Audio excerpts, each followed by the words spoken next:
हम बात कर रहे हैं समानुभूत और सहानुभूत की। सहानुभूत शब्द से हम सभी परिचित हैं, लेकिन समानुभूत नया शब्द लग रहा है। ये लगभग 150 वर्ष पहले से भी आया है। इसको इंग्लिश में बोलते हैं एम्पैथी और सहानुभूति को बोलते हैं सिंपैथी। एक छोटी सी आपको स्टोरी बताऊंगा तो आप जल्दी करेक्ट होकर के आगे की ओर समझने के लिए प्रयास करेंगे। एक स्कूल में 3 लड़के पढ़ते थे। उनका नाम मान लीजिए कि एक्स वाई जेड है। कंडीशन ये है कि एक्स की माता जी हैं, जेड की माता जी का निधन 5 वर्ष पूर्व ही हो चुका था, और जिस दिन की बात है तो वाई की माता जी का निधन हुआ। क्लियर हो चुका? एक्स की माता जी हैं, वाई का माता जी का निधन आज ही हुआ है, और जेड की माता जी का निधन 5 वर्ष पूर्व। अब जब वाई की माता जी का निधन हुआ तो एक्स और जेड वाई के घर जाते हैं संवेदना व्यक्त करने के लिए।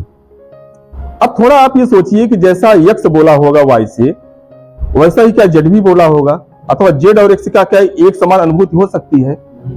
अंतर है। अंतर यह है कि एक्स जो है तो एक कल्पना करता है कि माता के न रहने पर क्या क्या हो सकता है जीवन में, लेकिन जेड के साथ व्यवहारिक घटना घट चुकी है। उसको मालूम है कि 5 वर्षों से माता के न रहने पर कितनी तकलीफ, दुख, कष्ट जीवन में आते हैं। तो एक्स की जो अनुभूति है सहानुभूति है, और जेड की जो अनुभूति है समानुभूति है। क्लियर हो चुका है? क्या सहानुभूति होता है, क्या समानुभूति होता है? अब जब हम सिंपैथी की बात करते हैं तो सिंपैथी इज एन एबिलिटी, एक यही योग्यता विकसित भी की जाती है दूसरे लोगों में। नहीं होती है, पहले से भी होती है, नहीं होती है तो इसको हम कहानियों से, कविताओं के माध्यम से कक्षा में हम उत्पन्न करते हैं, बताते हैं। तो sympathy is an ability to feel others sadness, other difficulties, others sorrowness. हमेशा सिंपैथी दुख कष्ट में मानी जाती है। जब सहानुभूति की बात आती है तो दूसरे की जो ऐसी फीलिंग है, कष्ट की है, दुख की है, तकलीफ की है, तो वहां सिंपैथी है। और empathy is an ability to understand others mood, others mental state.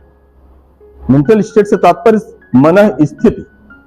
दूसरों की मनः स्थिति को समझने के लिए जो योग्यता होती है उसे हम एम्पैथी बोलते हैं, समानुभूति बोलते हैं।